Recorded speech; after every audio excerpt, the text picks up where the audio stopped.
The second practice we're going to talk about is this idea of inspiring a shared vision. We said the characteristics of admired leaders a lot of people are looking for are the folks that are forward-looking.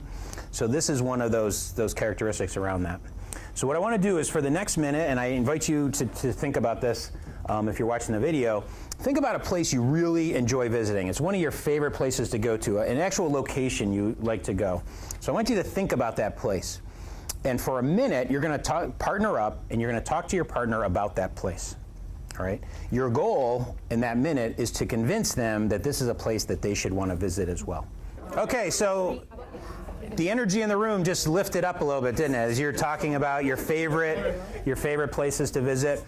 So how many of you, by show of hands, want to visit the place your partner described? Very good, and that's the typical response because it's your favorite place, and hopefully you saw their enthusiasm and how much they enjoy the place through the way they sell that place to you. So good job selling, and really that's the simplest part of this thing called inspiring a shared vision. The vision is that place you want other people to go to with you. The tricky part about this vision thing, right, it's pretty tricky, is the fact you've never been to this place, right? You're not trying to get us to a physical location, you're trying to get us to this other place. But the great leaders of the time talk about their vision. So this is our second practice. It's called Inspiring a Shared Vision. And with this practice, like many, there's two commitments. The first one is envisioning the future by imagining exciting and ennobling possibilities.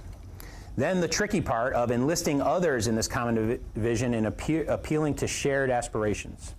Right, that's the tricky part of this, right? As Dave was saying earlier in the workshop, it's one thing to have the leader have a vision, but bringing everybody else along and making them want to come with you is the tricky part. So you have to bring people into the conversation. When we're thinking about vision, we're thinking of an ideal and unique image of the future for the common good.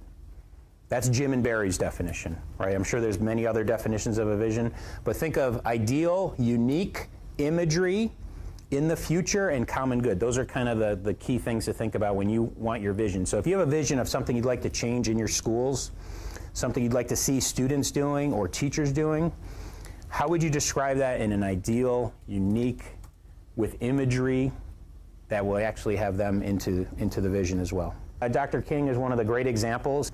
He takes people through the country. He talks about the mountaintops people are at, and he has this vision of children holding hands and working together and all over the country. His vision was not just, in one area, but he's trying to influence the South and other areas.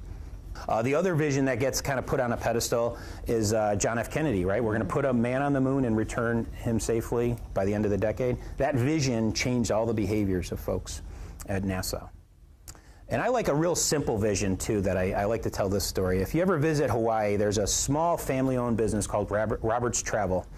And Roberts Travel has existed in Hawaii since World War II. It actually started out as a bus troop transport business where they would just bus troops around during World War II. Eventually, the family-owned business decided to get in the tourism industry. And the second generation of Roberts Travel, when they were just really coming into their own as a tourism business, found that Greyhound was coming to compete with them with their Gray Line tours. So Honolulu, they kind of had a foothold in Honolulu. And this, the son of the original owner said, we have a problem. The Greyhound is coming to compete with us. It's a big company from the mainland. So he said, we have to be the rabbit, right? Because that's what's always in front of the Greyhound. We have to be the rabbit. He painted rabbits on the side of his bus, right? We always have to be ahead of the Greyhound. And the message was, whatever we do, we have to do it better and ahead of what the Greyhound. So whether you're a customer service person, someone driving a bus, what can we do to always stay ahead of that Greyhound? And so on the side of all the buses, Roberts Travel, rabbits running, and eventually Gray Line never really did establish itself in Honolulu, and they have on the back of their buses now the rabbit waving goodbye.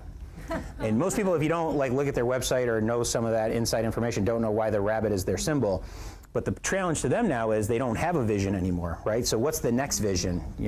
So you have to, when you achieve your vision, when you stay ahead of the Greyhound to the point where they're not competing, what do you do next to stay on your game? And remember, these are the key words you want. If you were to think about a vision, and vision, is a daunting thing, right? To think about what your vision is, it starts with just some ideas, like this is something I think would be nice to have. I think we would be better off if we had this. You take that general concept, and then you start thinking about what would be ideal about it, what's unique about it, is there any imagery around that? What is the future? How long in the future are we thinking about? 5 years, 10 years, 20 years? Because once you know your vision in 5 or 10 years, then you can start thinking, well, what's my 1-year vision, right? If I know I want this place to happen in 5 years, what do I need to have happen in the first year? And how do I bring other people into that?